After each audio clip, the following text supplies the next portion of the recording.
സുഗത,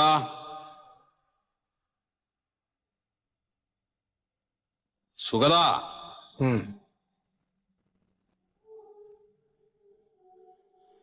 എഴുന്നേക്കട.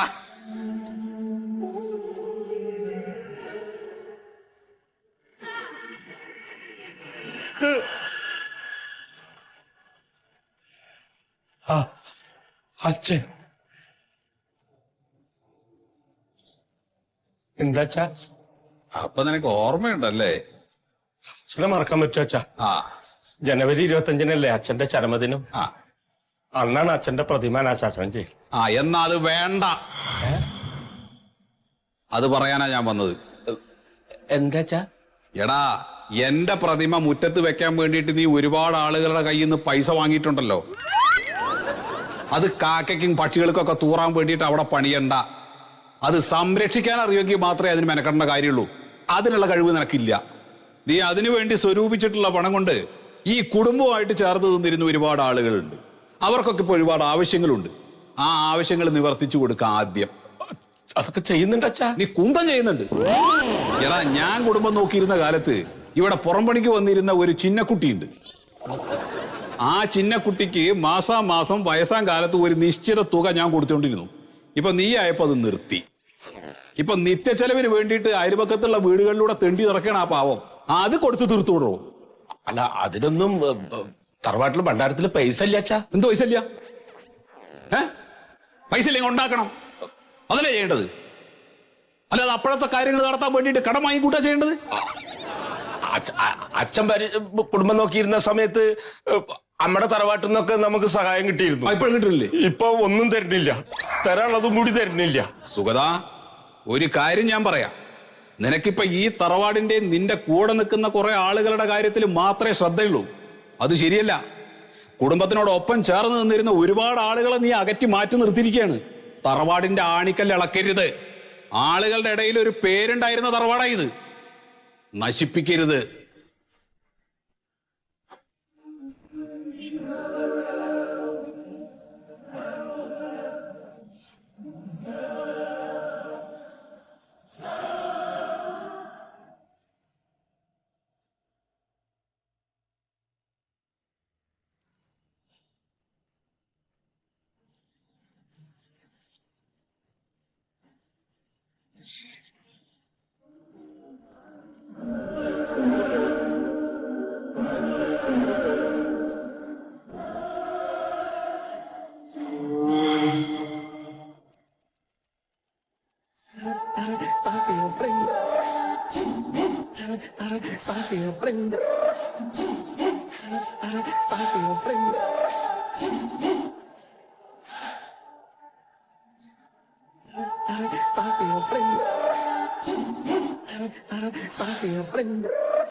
കണക്കപ്പുള്ള രാഘവട്ടെ കുറെ നേരമായില്ല അതിലിട്ട് തോണ്ടണം.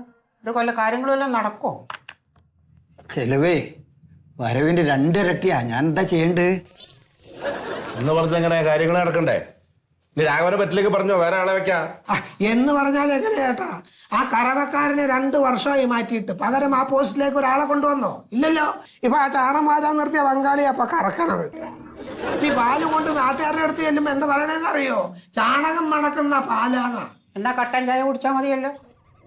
ആ കട്ടൻ ചായ നമുക്ക് കുടിക്കാതിരിക്കുക ചെയ്യാം. പക്ഷെ ആളുകൾ എന്ത് പറയും? അവര് കാശ് തന്നിട്ടല്ലേ ഈ പാല് മേടിച്ചോണ്ടോണത്. എന്താ ചെയ്തള ഈ തറവാടിന്റെ കാര്യം അറിയാൻ സംസാരിക്കുന്നത്?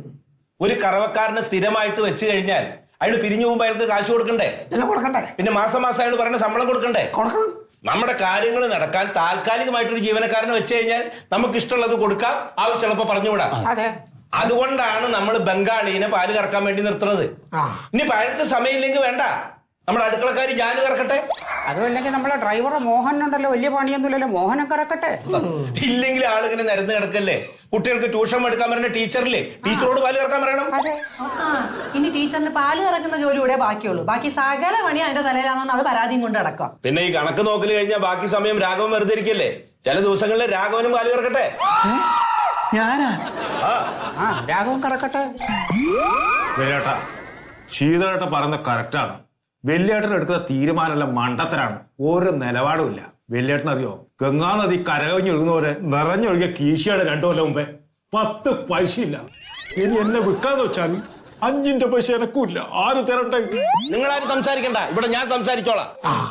ഇവിടെ കാര്യങ്ങൾ നടക്കണമെങ്കിൽ ഞാൻ പറയുന്ന പോലെ ഓരോരുത്തരും പണിയെടുക്കേണ്ടി വരും.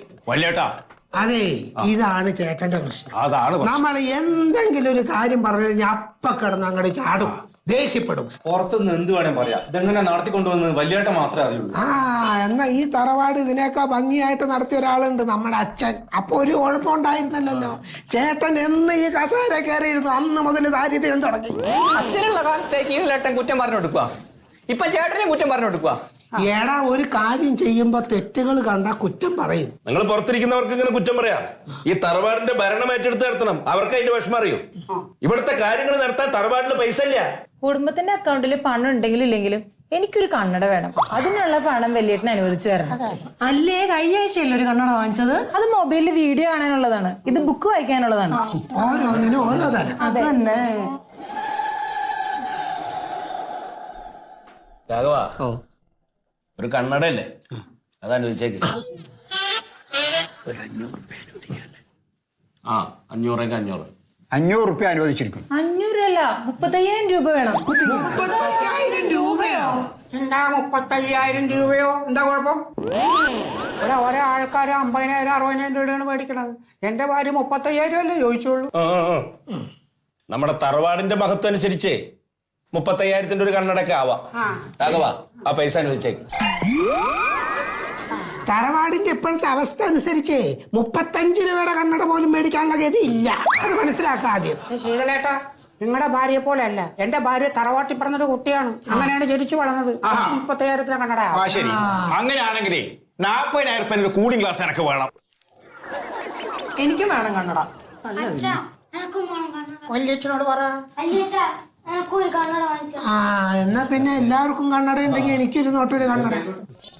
എന്നാ പിന്നെ അങ്ങനെ ആവട്ടെ, എല്ലാവർക്കും ഓരോ കണ്ണട അനുവദിച്ചേക്ക്. അത് തന്നെ. അത്യാവശ്യം ഒരു കാര്യത്തിന് 10 വയസ്സ് ചോദിച്ച ചേട്ടന്റെ കയ്യിൽ തരാനില്ല. ദൂർത്തടിക്കാൻ ഇഷ്ടം പോലെ പൈസ. അതെ, ശീതലേട്ടൻ ഇങ്ങനെ കുറ്റം പറഞ്ഞത് ശീതലേട്ടന് കണ്ണട വേണ്ടാന്ന് വെച്ചൂടെ? അതെന്തിനാണ് തറവാട്ടിലെ കാശ് എടുത്തിട്ട് എല്ലാവരും കണ്ണട മേടിക്കുമ്പോ ഞാൻ മാത്രം കണ്ണട വെക്കാതിരിക്കണം? അപ്പൊ പൊട്ട് തിന്നെ വേണം, കുറ്റം പറയാൻ വേണമെന്ന് പറഞ്ഞാ? ഒന്ന് ചിരിച്ച് കണ്ട്. സംഭവം ഇപ്പൊ തറവാട്ടിലെ എല്ലാവരെയും സഹായിക്കണം എന്നൊക്കെ ആഗ്രഹമുണ്ട്. പക്ഷെ നമ്മുടെ അക്കൗണ്ടിലെ പൈസ ഇല്ല, അതാണ് പ്രശ്നം. അതെ വല്യേട്ടാ, ഇപ്പൊ ഞാൻ നോക്കിയിട്ട് ഇവിടുത്തെ പ്രശ്നം എന്താന്ന് പറഞ്ഞാല്, തറവാട്ടിൽ നിന്ന് അമ്മ നമുക്ക് തന്നുകൊണ്ടിരുന്നതൊന്നും കൃത്യമായിട്ട് ഇവിടെ ഇപ്പൊ എത്തുന്നില്ല. എന്നാൽ ഇവിടെ ഉള്ളതെല്ലാം അമ്മ കൃത്യമായിട്ട് അങ്ങോട്ട് കൊണ്ടുപോകണമുണ്ട്. അതാണ് ഇവിടുത്തെ സാമ്പത്തിക പ്രതിസന്ധിയുടെ പ്രധാന കാരണം. അമ്മയുടെ കാശ് കിട്ടിയിട്ട് തറവാട്ടിലെ കാര്യം നടത്താന്ന് പറയുന്ന ചിന്ത ആദ്യം മാറ്റണം. അവിടെ അമ്മയുടെ തറവാട്ടിൽ നിന്ന് കിട്ടണ്ടേ മുഴുവൻ സംഖ്യയും എല്ലാവരും കൂടി പോയി സമ്മർദ്ദം ചെലുത്തി മേടിച്ചോണ്ടിരാം. എന്നാൽ മാത്രമേ നമുക്ക് പറമ്പിൽ പണിയെടുക്കുന്നവർക്കും ഈ ഷോപ്പിലെ ജീവനക്കാർക്കും 2 മാസമായി കുടിശ്ശിക, ശമ്പള കുടിശ്ശിക കൊടുത്തു തീർക്കാനാവുള്ളൂ. അല്ല, അപ്പൊ നിങ്ങളല്ലേ പറഞ്ഞു എല്ലാം നല്ല ലാഭത്തിലാണ് പോണേന്ന് പറഞ്ഞ് നമ്മുടെ കുടുംബത്തിലെ വാട്സപ്പ് ഗ്രൂപ്പിൽ ചേട്ടന്റെ ഫോട്ടോ ഇട്ടിട്ട് ഒരു മെസ്സേജ് ഉണ്ടായിരുന്നല്ലോ, എല്ലാം നല്ല ലാഭത്തിലാണ്. അല്ല, ഷോപ്പെല്ലാം നല്ല ലാഭത്തിലാ പോകുന്നു, പക്ഷെ അതിൽ നിന്ന് ശമ്പളം കൊടുക്കാൻ പറ്റില്ല, അത് കടം മേടിക്കണം. ശമ്പളം കൊടുക്കാനില്ല, പിന്നെ എന്ത് ലാഭം? അതെ ശീതലേട്ടാ, ഇപ്പൊ ഒരാൾ നമ്മളോട് സുഖമാണെന്ന് ചോദിച്ചാൽ നമ്മൾ എന്ത് പറയും? ആ സുഖമാണ് എന്നല്ലേ പറയും, അല്ലാതെ നമ്മുടെ അസുഖങ്ങളൊന്നും പറയില്ല. അതുപോലെ ലാഭമാണെന്ന് പറഞ്ഞാൽ മതി. എന്നാ പിന്നെ അങ്ങനെ പറഞ്ഞ് സുഖമാണെന്ന് പറഞ്ഞ് സുഖത്തിൽ തന്നെ മരിക്കാം. എന്റെ ദൈവമേ, ഈ കടത്തിൽ ജനിച്ച് കടത്തിൽ ജീവിച്ച് കടത്തിൽ തന്നെ മരിക്കാനാണല്ലോ എന്റെ ഗതി. എന്റെ ദൈവമേ, ഈ ചെറുപ്രായത്തിൽ ഞാൻ കടത്തിൽ വീട് മരിക്കല്ലോ. രാഘവ, അമ്മയുടെ തറവാടിന്ന് കിട്ടാനുള്ളത് കിട്ടിയിട്ട് ഈ കുടുംബത്തിലെ കാര്യങ്ങൾ നടക്കുന്നു തോന്നുന്നില്ല. പിന്നെ ഇതിനൊരു പോംവഴി. പലിശക്കാരൻ മൊയ്തുവിനെ വിളിക്കേ. ഇനി കടം മേടിക്കാനാ? പിന്നല്ലാതെ. ഈ കടയിൽ ആരും വീട്ടിൽ തീർക്കല്? അതൊക്കെ അടുത്ത തലമുറ നോക്കിക്കോളൂ. നമ്മുടെ കാര്യങ്ങൾ ഭംഗിയായിട്ട് നടക്കണം.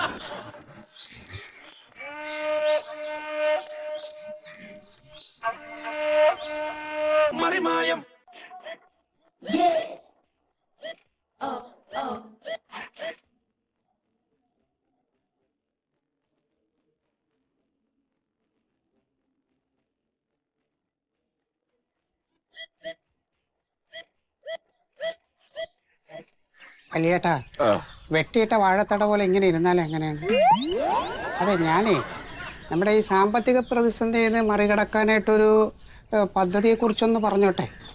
നിങ്ങൾ പല പദ്ധതിയും പറഞ്ഞിട്ട് എത്ര രൂപ കടം മേടിച്ചിട്ട് ആ പദ്ധതികൾ നടത്തി. ഏതെങ്കിലും ഒരു പദ്ധതിയിൽ നിന്ന് 10 പൈസ ഈ തറവാടിന് ഗുണമുണ്ടായിട്ടുണ്ടോ? അല്ല, ഈ പദ്ധതി ഞാൻ പറഞ്ഞതല്ല, എൻ്റെ വൈഫ് പറഞ്ഞൊരു പദ്ധതിയാണ്. ഞാനൊന്ന് പറയാം. പറ. വൈഫ് മിഷൻ പദ്ധതി. അതായത് നമ്മുടെ ഈ കുടുംബത്തിലെ എല്ലാവരുടെയും വൈഫുമാർക്ക് ഓരോ മെഷീൻ എടുത്തു കൊടുക്കുന്നു. അവരെ മെഷീൻ ചവിട്ടി ഉണ്ടാക്കുന്ന വരുമാനത്തിൽ നിന്ന് നമുക്ക് അത്യാവശ്യം കുറച്ച് കടങ്ങളൊക്കെ മാറാനുള്ള ഒരു പദ്ധതി അങ്ങനെ ഒരെണ്ണം നമുക്ക് ചെയ്തുകൂടെ? നല്ല പദ്ധതിയാണ്. പക്ഷെ മെഷീൻ എടുക്കണമെങ്കിൽ ബാങ്കിൽ നിന്ന് ലോൺ എടുക്കണ്ടേ? നമുക്ക് ഏത് ബാങ്ക് വായ്പ തരും? എല്ലാ ബാങ്ക് അക്കൗണ്ടും മരവിച്ചിട്ടില്ലേ? എന്തെങ്കിലും ചെയ്ത് കുടുംബത്തിനെ ഒന്ന് പിടിച്ചു നിർത്താൻ നോക്കുമ്പം വലിയേട്ടാ വേറൊരു ഐഡിയ. എന്താ വലിയേട്ടാ, നമുക്ക് നമ്മുടെ കുടുംബത്തിലെ പ്രവാസികളെല്ലാം പോയൊന്ന് കണ്ടാലോ വിദേശത്ത്?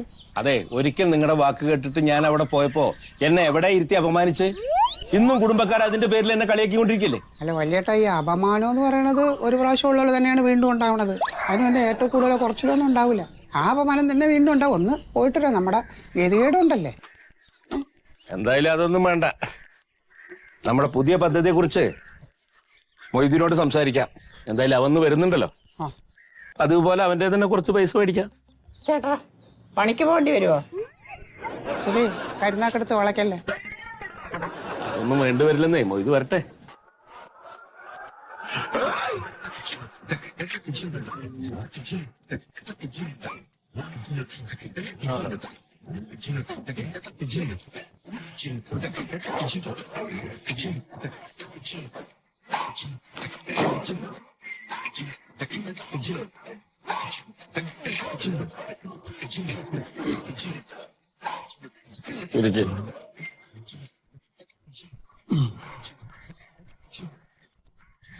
ഇതോ മൊയ്ത് ഞങ്ങൾക്ക് കുറെ പണം തന്ന് സഹായിച്ചിട്ടുണ്ട്. കുറച്ചും കൂടി പൈസ തന്ന് ഞങ്ങളൊന്ന് സഹായിക്കണം. അല്ല, ഈ കാലത്തിനടക്ക് നിങ്ങൾക്ക് ഞാൻ എത്ര പൈസ തന്നിക്കണം നിങ്ങൾക്ക് അറിയോ? വല്ല കൈ നടക്കുന്നുണ്ടോ? എന്നിട്ട് ആ പറഞ്ഞ സമയത്തൊന്നും നിങ്ങൾക്ക് ആർക്കും തരാനും പറ്റൂല. ഈ പൈസ തരുന്നതിലേക്ക് യാതൊരു വിരോധവും ഇല്ല. പക്ഷെ ഇക്കൊല്ലത്തെ പരിധി കഴിഞ്ഞിരിക്കണം. അല്ലാതെ നമുക്ക് അടുത്ത കൊല്ലത്തെ പരിധി കുറച്ച് അഡ്വാൻസ് തരാൻ പറ്റും? അത് പറ്റൂല. കൊല്ലത്തെ പരിധി കഴിഞ്ഞിട്ടില്ല അടുത്ത കൊല്ലത്തേക്ക് പോകല്. പിന്നെ ഇപ്പോ തരണമെന്നുണ്ടെങ്കിലും നിങ്ങൾക്ക് തരണ്ടെന്നാണ് ഓർഡർ. ആരുടെ ഓർഡർ? അമ്മേന്റെ. അങ്ങനെ പറഞ്ഞോ? സത്യമായിട്ട് അമ്മ അങ്ങനെ പറഞ്ഞു? പറഞ്ഞു. അല്ല മൊയ്തു, വലിയേട്ട അമ്മ എന്ത് ദ്രോഹമാണ് നമ്മുടെ ചെയ്യണത്?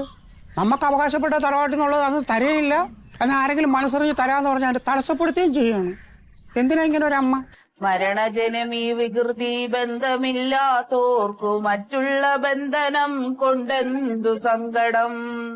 കപടമതി കലിതകര ചരണ വിവശത്വവും കാട്ടിക്കിടന്നു കൊടുത്തോരനന്തരം. പലരുമതി കുതുകമൊടു ബലമിയലുമ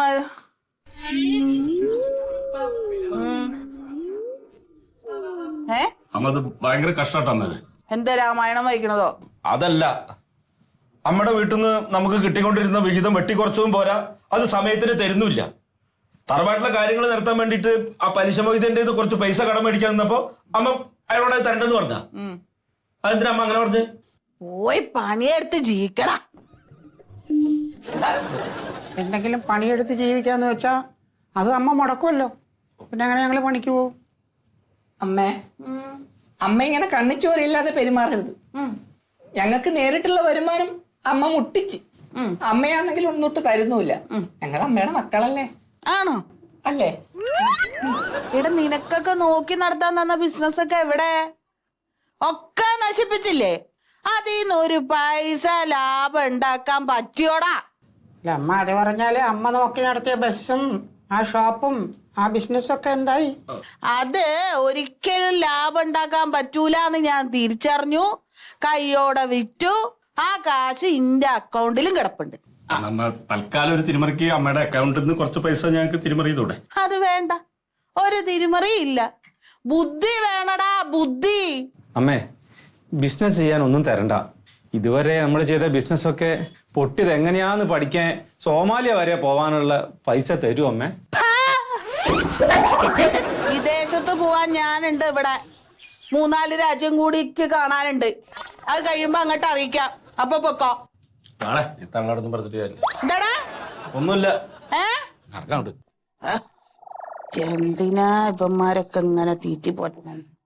നഷ്ടല്ലാതെ ഒരു ലാഭം അതിനുള്ള ബുദ്ധിയില്ലേ?